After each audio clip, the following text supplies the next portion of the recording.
Hello, welcome to an all-new Marvel cast, Explosion Network's hub of all things Marvel, a place to talk about everything MCU and beyond, from Avengers to Defenders to Florentiefs.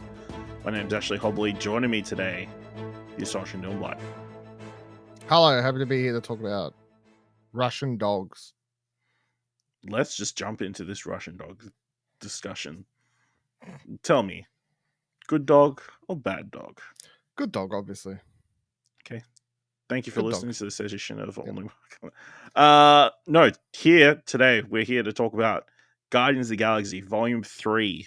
The wrapping up this trilogy, wrapping up this era of Guardians of the Galaxy, which is crazy to think we got, really, because it's crazy to see the trajectory of the Guardians of the Galaxy of the last... It's got to be... When did the first movie come out? It's like 10 years ago, right? It's like 10 years, like... Over 10 years. Characters gone from almost no name... 2014, the first one came out. Gone from... so basically 10 years ago. Yeah, from almost no known characters to household names, so...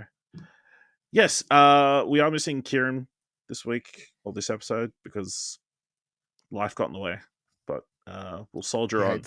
He hates dogs. Yeah, he's very anti-dog. No, that's not true at all. You know, he's just very against evolution, so he didn't want to get, really hates Triple H and Randy Orton. So let's just jump into it. Please be aware we'll be freely discussing anything and everything about the plot themes in any of the movie. So if you haven't watched it, come back later. It's currently playing in cinemas, probably everywhere, and for a very long period of time.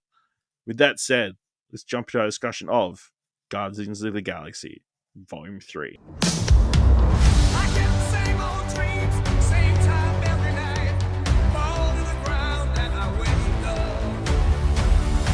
My sacred mission is to create the perfect society.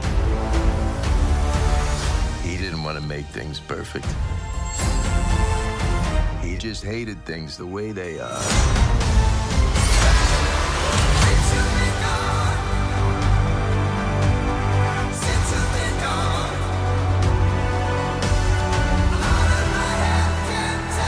I want you all to know that I'm grateful to fight beside my friends. Incinerate them.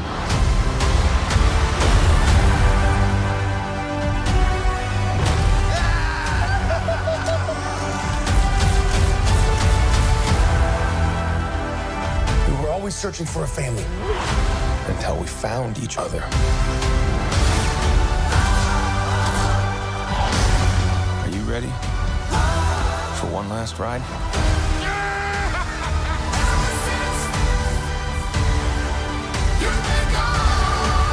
We'll all fly away together. Into the forever and beautiful sky. Directed by James Gunn, written by James Gunn, based on the Guardians of the Galaxy by Dan Abnett and Andy Lanning, starring Chris Pratt, Zoe Saldaña, Dave Bautista, Karen Gillan, Klementieff, Vin Diesel, Bradley Cooper, Sean Gunn, Chukwudi Iwuji, Will Poulter, Elizabeth Debicki, Maria Bakalova, and Sylvester Stallone. Still reeling from the loss of Gamora, Peter Quill must rally his team to defend the universe and protect one of their own. If the mission is not completely successful, it could possibly lead to the end of the Guardians as we know them. Dylan, what did you think of Guardians of the Galaxy Volume 3? As someone who enjoyed the first film from memory, didn't love the second one as much. Yeah, definitely. This is more in line with the first one. I still think the first one's definitely a better film. That was like there's that magical element to that first film, the introduction of those characters, like that sort of lightning in a bottle of the first film. But this one gets back to having a much more I mean, it's big, but it's still a simpler story with a focus on the characters.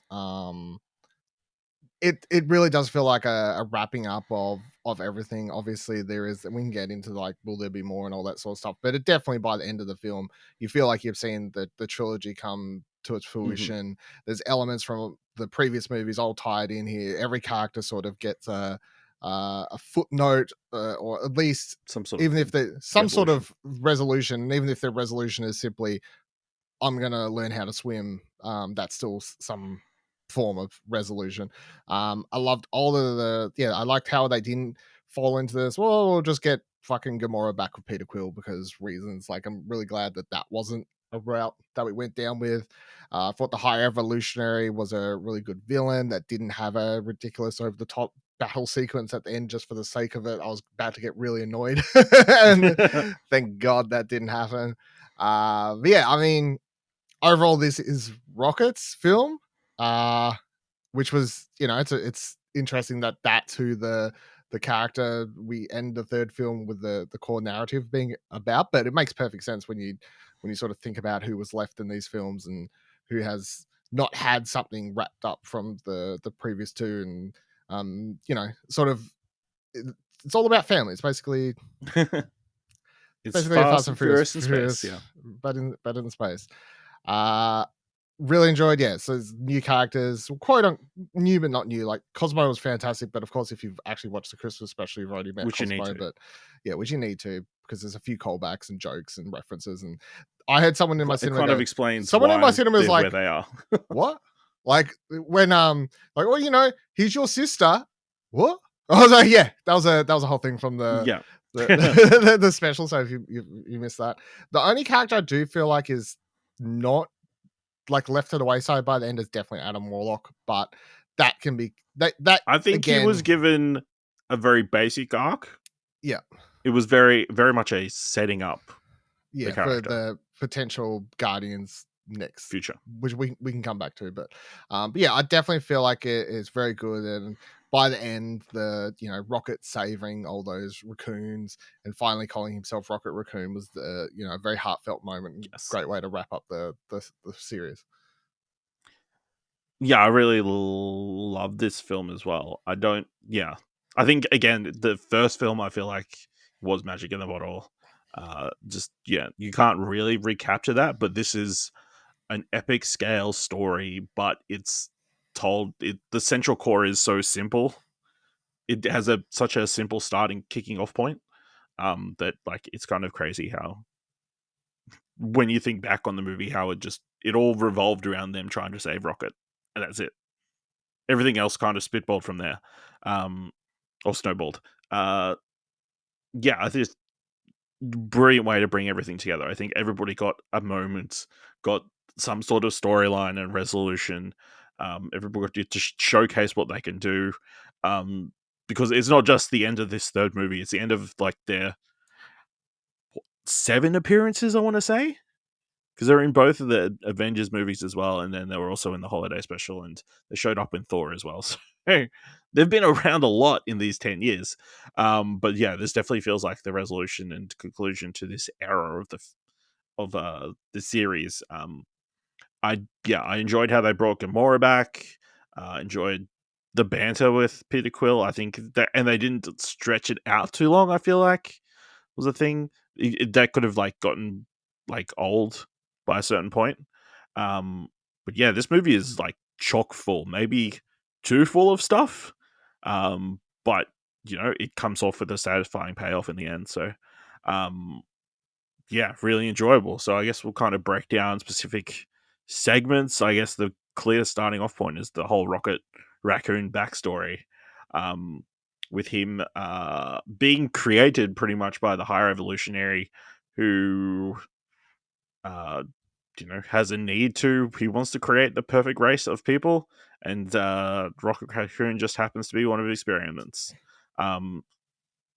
Definitely a story we've kind of seen before in various, like the Guardians of the Galaxy video game, even the Telltale game. I mean, Lila is a character that's shown up multiple times in like the comics as well. So it's not completely fresh or anything, but it was a very well told backstory, and the way that we was sort of flashback to it constantly throughout the film was like really well done, I thought. Yeah, I'd say yes and no. I enjoyed it. I enjoyed all of it in itself. I do feel like it disrupts the pacing somewhat of the movie, though. Okay. Choosing to commit to this constant back and forth throughout the entire movie without having a moment or even 2 moments where it sort of you split that story. It makes it just such a a back forth throughout the whole movie, which does work sometimes. Here, I wouldn't say it doesn't work. I just do feel like there was moments where the flashbacks, as much as I enjoyed them, in fact, there was moments where I was probably enjoying the flashback more than what was happening in the Present day. current present day. But I do feel like it was disrupting the movie at times for me, just being like, Interesting. the at least pacing wise. I really enjoyed all the animal characters though. I'll say that. I really enjoyed Lila, yes. Lila, Linda Floor. Cardellini, really yes, good. Linda Cardellini, weird, but Why? it doesn't sound like her at all. So I mean, no, it doesn't sound like her at all. And like, oh, she fucking played. She's already in the MCU as another character. Yeah, fucking barely. But the 1% of people are going to know that, right? No one really actually cares. Yeah. Yeah, and then you had Floor the rabbit, and Teefs the walrus. Yeah, all those characters were fantastic. However, I do think amongst their design, in particular, Floor, who looks fucked up. Like a messed up version of the head from Toy Story. Yeah. The head, the doll. Yeah. Rocket coming in with his scalp taken off the first time. Yeah. Just there's a lot of. I definitely feel like I don't want to say this movie is so dark it should be like not a kid's movie, but this is definitely the darkest of them. Like of the Guardians movies. He does commit genocide several times in this movie. Yeah, but you don't like. I just feel like killing millions of people should be like in. You don't see it is the thing. Like you just see a planet blow up, you're like, oh, cool, whatever. But that nice family who let them into their house. No, that's not going to affect. I guarantee that's not going to make any kid cry. No. I'm telling you right now, some kid is going to be watching that at the cinema, and that opening scene, like the torture, him being chucked into that cage, meeting those other animals, because I guarantee that's going to make some kid cry. Which is fine. I'm not in the cage or when they first get into the cage, them all dying later as well. The kid will get over it and be like, "It's okay, mommy, I can come back and watch the movie." And they're like, "Okay, fine, we'll go fish." Bang, bang, bang. Yeah. And I'm not saying that in a negative for the movie, but just like as a footnote to this is that those characters are great, but also I think those characters also make it the darkest of all the Guardians films. Yeah, well, I mean, it was always going to be reasonably dark, I guess, with like, I mean, the ego, like murdering a bunch of his children, trying to find that's pretty dark, but not in the same way because the animals aren't involved. In the same way. You know, who cares about aliens or humans, right? This is a movie about animals and saving animal lives. Yeah, I thought it was really good, and obviously it kind of pays off with the High Evolutionary. How do we feel about the High Evolutionary? I think he was really fantastic, and like you said, not like he has powers and stuff, but he doesn't really have like a big action set piece kind of thing. He like kind of uses his powers at certain points. There's a lot of yelling and a lot of ideas introduced, but he's not like a serious threat to them in the end. No, they fuck him up at the end. It's great. They do take him out very quickly. I definitely feel like but the thing is, these villains where like he is a much more just comes across nothing against like his powers and stuff like that, but you're not scared of him for that. You're just scared of him because of the power he wields the amongst the people he's with, and like knowing what lengths he's willing to go and stuff like that just makes him sort of. He's definitely not top 3 like Marvel villains, but I definitely feel like he falls straight to like the top 50% easily. He's in the upper echelon, yeah, he's in the upper echelon for actually having something like beyond. Like in particular, I love the moment where Star-Lord's just like hearing the grand plan. He's like, "Oh, shut up! I just don't want to hear your grand plan about how you want to take over the universe." Because that's just the typical fucking that's what everybody speech. Expects, yeah, everyone expects. He's like, "I don't want to take over the universe. I just want to build a better one or whatever." And I like that the line that Rocket gives at the end, or Rocket or Star. I can't remember the line right at the end of the movie where it's like, "You never wanted to make the world better. You just didn't like the one that's here or whatever." Yeah. Stuff like something like the line from the trailer or whatever. Yeah, the line from the trailer. I thought that was really good. So And he has Also- a fucked up face too. So I mean, yeah, that was it didn't click until the end. Like, obviously, when he pulled the mask off, why he had to wear a mask in like the second half. It's like, I mean, I Rocket assumed there was fucked something up his 'cause- face. Yeah, as soon as you see Rocket like scratch the living shit out of him, I was like, oh, there's something under I there. was like, oh, there's a couple of scratches. No, no. Rocket goes no, to he town. he goes to Yeah. town on him. Yeah. Yeah. They made a mistake. He should have been more bloody when he was like, he should have been dripping blood when he was running around the hangar afterwards. How do you feel? I saw people on Twitter like a week ago complaining about this. Obviously, I don't care, but why do you think people care? I was just reminded of this. So between him and 80% of the cast, James Gunn just using a lot of the same people, which people were arguing about online for some reason. I think it's just I something think that, it was one person in particular that were complaining about. and maybe who was they complaining about? Jennifer I Holland? miss who? Jennifer Holland, is it? Oh, James Gunn's wife? Oh, really? Is that what it Yeah. was? What, That's does who he they have, were like, a- most upset. Like, oh, they put her in the he put her in the movie as well? Well, I mean, like nearly everyone in this has been in something else he's done recently. Is the Yeah, I mean, Nathan Fillion plays a pretty significant. significant, He has a showy significant part. He's role. from Even though he's Slither. already done it. The whatchamacall, Chukwudi Iwuji? Yeah. Chukwudi, Shikudi, like was Shikudi in Iwuji was Peacemaker. in Peacemaker, yeah. Obviously Daniela Melchior or whatever. Suicide was in Squad. Suicide Squad, yeah. A bunch of people from Suicide Squad are actually in this. Brought over. Like it's just, yeah. I don't care. That was I the thought- one that got people's attention, and they're like, "Oh, it's classic nepotism. And why would they keeps putting his wife in all these projects? Meanwhile, his brother's got a very Yeah, clear he's James role." Gunn's like the main guy, one of the main roles now. I mean, he's like the face of nepotism. He also that's has fine. two roles because doesn't he still do the stand-in for Rocket? Yeah, I'm They pretty have sure. someone else doing that. Yeah. So like he's technically Rocket. I'm pretty sure he and- does a bunch of stuff. Yeah. Yeah. Yeah. I knew it was coming. I feel like so that wasn't super distracting. I think the Daniela Mechalor one, I was like, oh, that's it. Kind of clicked like halfway through that it was that same actress. I mean, you can't tell it's her, really. You can a little bit. The face You can, structure but and only stuff, if you're, but yeah. like, oh yeah, she was cast in this. Yeah, but I don't know. I feel like some people just get upset. As someone who loves I Quentin think Tarantino if- movies, this Yeah. is not a factor. Like, Yeah. it's It's like or Kevin tiny, Smith movies, like it's tiny just- like world break immersion breaking, I guess, for some people, and that's like they can't Right. handle it. very weird. You don't honestly. When I saw the argument, I was like, if someone being cast in a same director's movie is breaking it for you, you need to watch more movies because Martin Scorsese, like, no, hold on, not even Martin Scorsese, any major director from like the 70s, 80s, 60s, 50s, they just work. Alfred Hitchcock, they would just Yeah. use the same fucking people because they like them. It's very normal. And then, yeah, apparently it's not a thing anymore. But yeah, anyway, continue on. No, except for like indie people, you know. Yeah, They're it's just being very the same odd. people. Very odd. I can tell you who my favorite person in this, though, before you move Yeah. on, who I didn't know was in this. And it took me about, I'd say, 30, 40 minutes of movie to go, that's who that is. I was staring for ages. Was Nico Santos. Yes, from Yes, Superstore. Superstore. I'm watching the whole fucking thing going, I know that motherfucker. And then eventually it clicked. I was like, Superstore.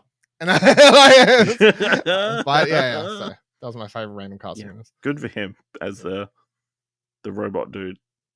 Yeah.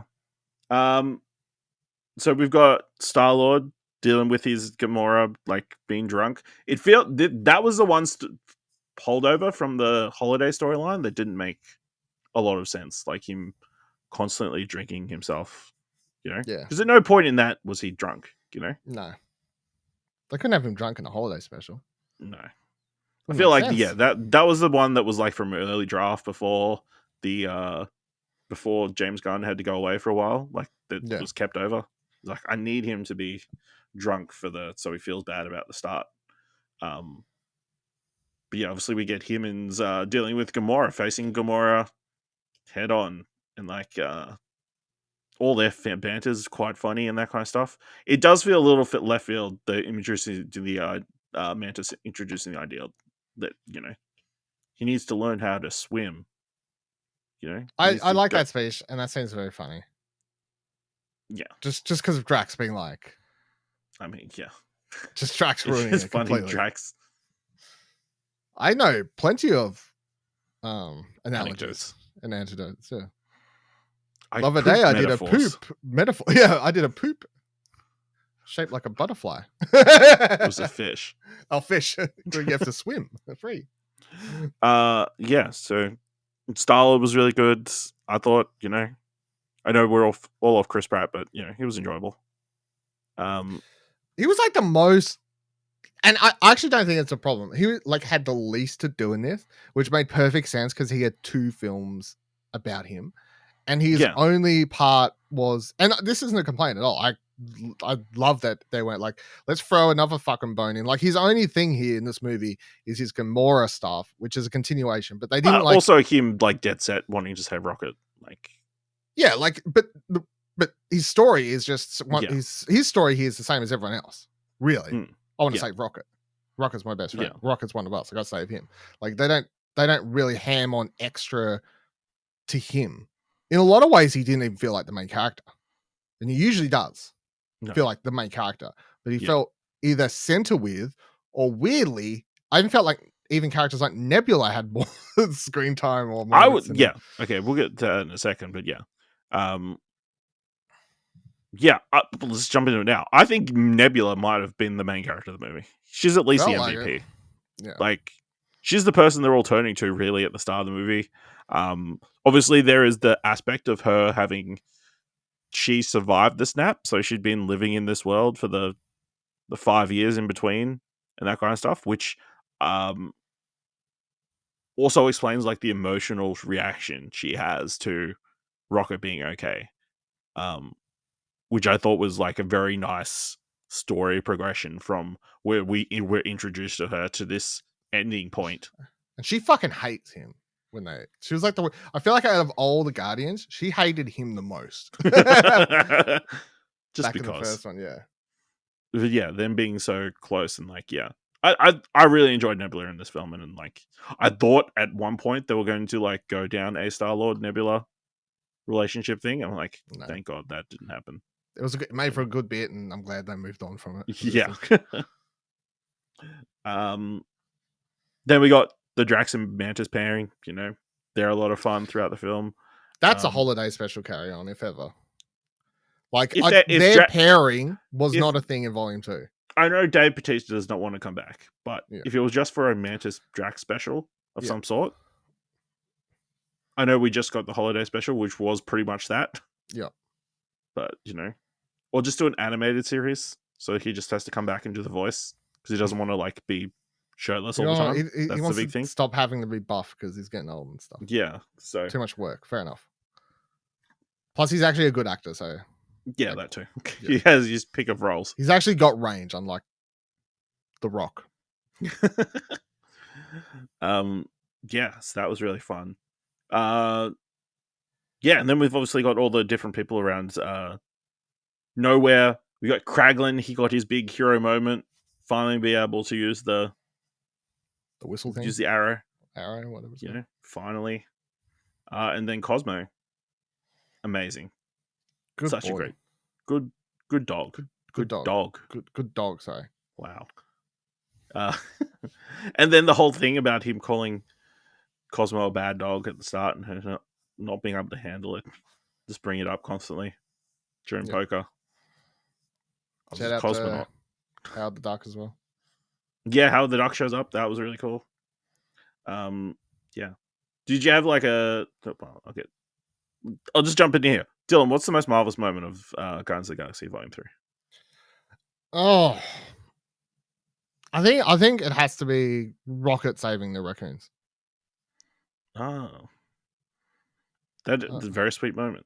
Very sweet moment. I feel like that was the heart of the movie there. Like there was a lot there. There was a lot happening in even that scene. If I had to pick like an action scene that I enjoyed the most, it definitely would be them coming into that room, just everyone getting their hero moment. The hallway fight. The hallway fight. That was just dumb fun. I'm glad it didn't go for too long or whatever. And that sort of served in place of having a giant fight at the end of the movie, which was good. So, yeah. Yeah, the hallway fight was my pick as the most marvelous moment. But also Rocket taking out the High Evolutionary's face. That was pretty good as well. Also very cathartic in the moment. But yeah, that raccoon moment, the key he'd been holding this entire time, still working. Oof, amazing. I did enjoy a lot of the different locations that we saw in this film. Whether it was Nowhere, which I guess we'd seen a little bit of before, but the crazy biological base. I don't know if that's from the comics, but that's a cool idea. Like, that is a cool idea, but also very messed up. Of like Nebula like cutting a piece out of it. Yeah, and it's just like several layers of. Yeah, I feel like there's a lot of stuff in this that plays into James Gunn's horror roots. Elements. Yeah. That's you got that, and then you've got Counter Earth, which we saw a bit of in trailers and stuff, but it is a Earth with just animal, human, or animals that have evolved to modern day, I guess. I don't know. But, this just like us, except in the 80s with cars. Yep. In the 80s, still dealing drugs in the street. Yep. Nothing changes, I love that moment of like, you think you created a perfect society, you've got octopuses selling cockroaches drugs. It's like, yes, you're right. You have to destroy this entire planet. Yeah. It destroys the entire planet.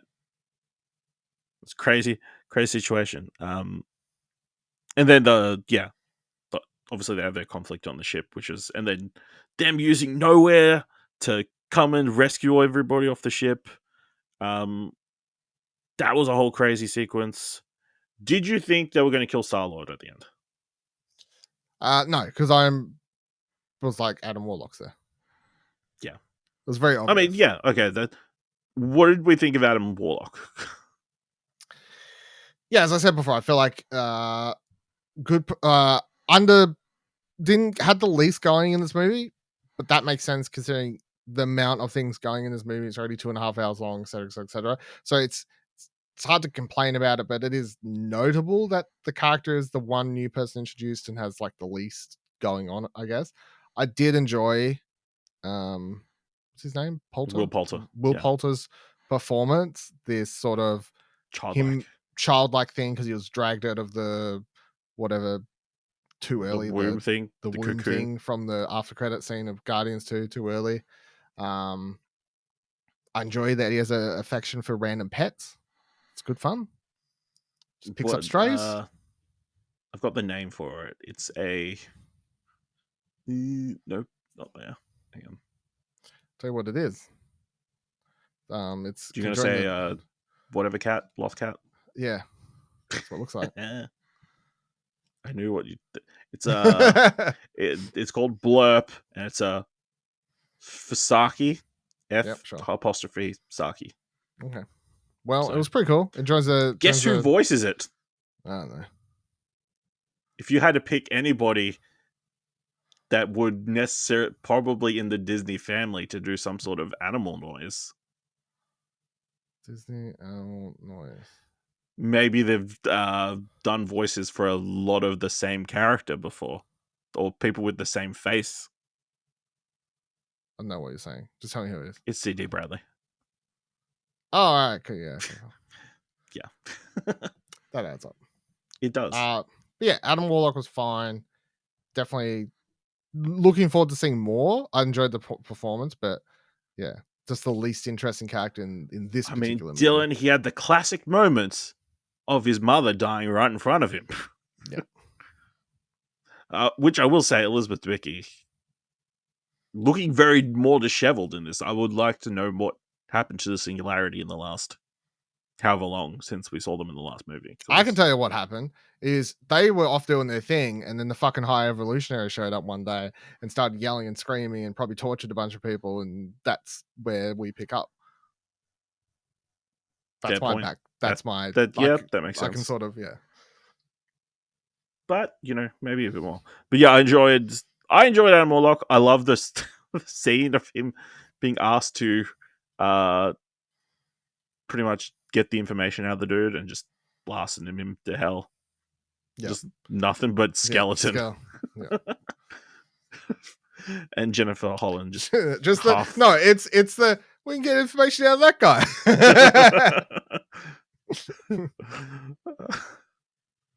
So funny. Yeah, any other key points you want to hit from the movie? I don't know. It was good to see the Ravengers again. Yeah, briefly. Briefly. It was interesting that Gamora is part of the Ravengers, I guess. Yeah, it makes sense. I guess it depends on how much time has been between this and the end of Endgame. Wow. Like, I guess it's several years. Yeah. Like, and she joined the Ravengers because they were like very happy to see her at the end of the film. Yeah. Okay. Got to see Michael Rosenbaum in there. Kind of. It's Ice Face Man. Iceman.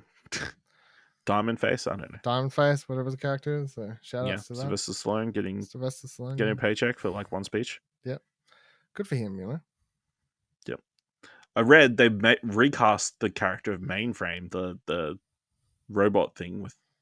Why? It's they got Tara Moss. No. Tara Strong to voice it because it was previously voiced by Miley Cyrus. I guess they just decided not worth it. Disappointed I don't get to Michelle Yeoh though. Oh, she was probably somewhere else doing something else. Too busy now. That's right. No, all that character died maybe. Also, fucking bullshit. Yeah, really enjoyable. Groot. This film, very funny, enjoyable. It was a joy to see Big Groot. Crazy. He's got his head chopped off at the start of the movie. Becomes Spider Groot. Spider Groot, yeah. Again, the doll from Toy Story. Yeah. Really enjoy Adult Groot. Really enjoy Baby Groot. Thank God I don't have any more of that bullshit Teen Groot. Fucking over that. All right. And then I get Big Daddy Grandpa Groot in after credit scene. Yeah. Oh, I love the Kaiju Groot scaring off all the just fucking Star-Lord being like, no, Kaiju Groot. And then when he grows wings, it's like, yeah, crazy. Did you think they were going to kill off Rocket at any point? Oh yeah, the only time they got me was I thought they was just killing him when they were doing the going to heaven scene. Yeah. No. I was, I thought so as well. I was like, fuck. It's pretty messed up. Me. I was like, oh, they're men. I was like, after all that, they're just going to kill him. Like, sure. All right. I'm down for it. No. So I guess the ending of the film, it ends with everybody kind of going their own separate ways. Peter going back to Earth to go visit his granddad, hopefully, and he does. It would have been really sad if he had gone back to Earth and it's like, your granddad's dead. It's like, oh. Knock lady answers, hey, I'm looking for so-and-so. Yeah, he died 2 weeks ago. Yeah. Then we've got Mantis going off to do her own thing. Nebula and Jax are going to stay on nowhere, helping to run the place, looking after all these immigrant children and I guess all these random animals that are. Yeah, they got a whole arc now. They do have an whole arc. I did love. There's like a monkey or something that jumps through the shield thing and just claws the face out of somebody. Yeah. Poor. Just trying to help. And then Rocket is going to lead a new group of Guardians. Yep. Captain. Let me ask you a question. How do you feel about Groot saying words other than I am Groot? Yeah. I was fine with it. I didn't like it. What's the implication? He's going to be saying not other stuff other than I'm Groot in the future? No, I feel like it's like if you don't know how to, like if I didn't know how to speak, like I don't know how to speak Japanese, but then like let's say I had a whole bunch of friends. Yeah. That was my theory because obviously they showed Gamora being able to understand him by the end of the film. So I think maybe Groot get allowed to like let you learn his language or gets to a point where he trusts you enough to let you understand what he's saying. So you can maybe we as an audience we're allowed to hear what he's actually Because saying, they didn't react. no, Did you like if you in the scene no one said shit. yeah, so that's interesting. So yeah, it's maybe fine. it just talks from going forward. Yeah, how do we feel about a new? Do we think there's going to be all new Guardians of the Galaxy? Oh yeah, obviously that's the setup. I don't think it's going to happen anytime soon. Like they'll definitely have a rest period, and Marvel will want to find the right person to take over for James Gunn and all these sorts of things. But I think the team's interesting enough that it can go in definitely a lot of unique and different directions. And the team is as weird and wacky as this original one was when the first movie came out. You know, just mostly unknown characters and people that a lot of people like. It's Rocket, Groot, Kraglin, Cosmo, Adam Warlock, and I believe from what I've read of other reports, a character called Phyla Vel, who was obviously the little girl. Yeah, she was the little girl who was running around. Is what people are theorizing, running around on that circle thing, which didn't make a lot of sense because you could see the entire thing, but you shouldn't be able to see the entire thing she's running on. You know what I mean? Yeah, just optically. But I mean, so Rocket's known, Groot's known, sure. Yeah, Kraglin, not a big character. He's known, not a big character. Adam Warlock, I know we know him, not a big character in Marvel. No, pretty fresh. Cosmo, this Cosmo, no one knows who that character is prior to this. I guarantee most people watching this are going, "This fucking talking dog. How cool is that? Awesome," but still not known character. And then that person you just said, I already forgot the name, but yep, cool. Yep. So yeah, I mean it's interesting and a lot of potential for stories, whether they want to tell big stories or smaller stories. The thing straight away is you've got a film. The film is Adam Warlock dealing with the fact, like trying to create his new family. This little girl trying to come to terms with her new family. You've got like it's everyone. Kraglin, them all trying to get along despite their weird musical tastes. Yep, that's right. Rocket and Groot are there, and they're the people that everyone loves already. But you don't need to really give them anything, and I think that's fine. Another three characters are the core emotional beats of that movie, or potential movies. Yeah, absolutely. What do you think they would call the movie? The next one, Guardians of the Galaxy 2, Volume 1. Fucking hell, terrible. Clearly, it should just be Rocket Raccoon and the Guardians of the Galaxy. The all new Guardians of the Galaxy. Yeah, I mean, that was pretty good. Yeah. Please do that one to help with our SEO. Yeah, that's right. And then we do get, obviously, Peter does see his grandpa, and the final text we see on the screen is the legendary Star-Lord will return. So are they going to do a standalone Star-Lord film? No, I think that's just that they have no plans or ideas. That's just there because Chris Pratt signed something to say he would do it, and they want people to know that the character isn't retired. So what you're saying is they lied to us? Yes. I don't believe they have any current plans for that character.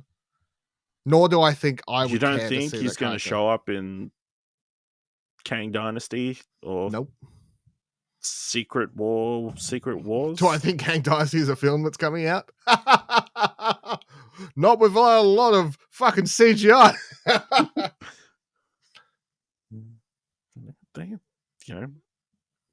Yeah. It was Michael B. Jordan all along. Wait, he was that other character. No, it's fine. Never mind. No, it's crazy. He stole Killmonger's face. It's yeah. Whoa. To try and hide his identity. That's crazy character. What a villain move that is. To steal another villain. Steal another villain's face. Wear it the entire time. These Crazy. Fuckers, yeah. It's wild. All right, yeah. Anything else you want to discuss from Guardians of the Galaxy? What did we feel about the soundtrack this time? Good soundtrack. It's too many slow-mo walking moments to enjoy the music as good as the soundtrack was. Played a little bit too much into the James Gunn's James Gunn doesn't edit this shit, but I swear he's over his editor's fault. He might as well just edit it himself and just because I swear it's just like slow it down. So we're gonna we're about to get to the good bit, you know. Like it's just like the song. I appreciate that the last song when they finally switched it over to the 2000s soundtrack and we get some Florence and the Machine. So you know, as a Florence fan, I can get behind that. I mean, so. it was depressing songs all the way through until I did enjoy the. Was it? Obviously, I mean, the film opens with "Creep." Yeah, but I mean, And then a lot of longing. What's the hallway fight scene song? What's the fucking Let me look. Isn't it like Beastie Boys or some shit? It's Don't Stop Till Brooklyn. Yeah. No Sleep Till Brooklyn. No Sleep Till Brooklyn. I So mean sad. that. I don't know. I don't feel like this soundtrack hit as hard. No Sleep. I don't think it was a as song from surprising. Guardians 2. That's right. The Chain. I'm saying right now that as I cannot remember a single song from Guardians 2, so I already like this soundtrack better. All right. Well, it's still not as good as the first one. It's a bit harsh. It's like you listed the soundtrack like 2 hours ago, and you haven't watched the. It's fine. All right, whatever. Any final thoughts on the film? No, it's good. Solid. As I said, my main complaints are some pacing stuff. I guess that's my main thing is I think just the pacing of it, and it's just a little, even at 2.5 hours, and still not really slowing down. It's definitely like jam fooled with James Gunn just trying to fucking before Marvel elites kick him out of the editing studio. They're like, he's like, let me no, I need this last little bit in. Like, no, Superman, save me! Woo! And off he goes. That was like sort of trying to cram everything in at the last second. But overall, feels good to leave a Marvel movie positive. Love that for me. Yeah, I really enjoyed it. Loved it. Here's my final question. Is this the best trilogy that Marvel's done? What other ones? Iron Man, Thor, Captain America, Thor. Captain America, Thor. I'm not going to count Avengers. And Ant-Man. No. It's hard because 2's bad. So no one has 3 good movies, I don't think. So Captain America, the first one's bad. Boo. Thor, the second one's okay, and the third one's like, maybe Thor's the better trilogy because at least I don't feel like any of them are. I would, even as my problems with Thor Ragnarok and Thor, what was the last one called? Love and Thunder. Love and Thunder. That wouldn't count though. Oh, I don't know. That's 4. Yeah, true. Good point. No, fuck. It probably is Captain America's the best trilogy, or Iron Man. Actually, I'm sorry, hot take maybe, but no. I'm gonna have to have this discussion in the future. That's a hard call to say off the bat. Do you think Ant-Man's dropped itself all the way to the bottom with that last movie? Ant-Man accidentally hits that, you know in the first movie where he fucks up his thing and he goes like supersonic. Yeah, that's what they did to that movie franchise. And someone came and made it even worse. All right, let us know what you thought of Guardians of the Galaxy Volume 3. Let us know your most marvelous moment. What do you thought of the soundtrack? What do you think is the future of the Guardians? Preferably not on Twitter at explosionnetwork.com if you want to tweet spoilers, but maybe in our Discord at explosion.com/Discord if you give advance warning or like put the spoiler text thing up, you know. If you want to help us out here at All New Marvelcast, leave us a review on Apple Podcasts or on Podchaser. Leave us 5 stars, and you can leave 5 stars or just tell people about the #1 Australian-made MCU podcast by the Explosion Network. And if you enjoyed this episode, thought it was worth $1, head on over to our Ko-fi page at explosion.com/supports. Alright, we will be back with All New Marvelcast on June 21st when Secret Invasion Episode 1 drops on Disney+. So make sure you watch that and join us next time for another All New Marvelcast.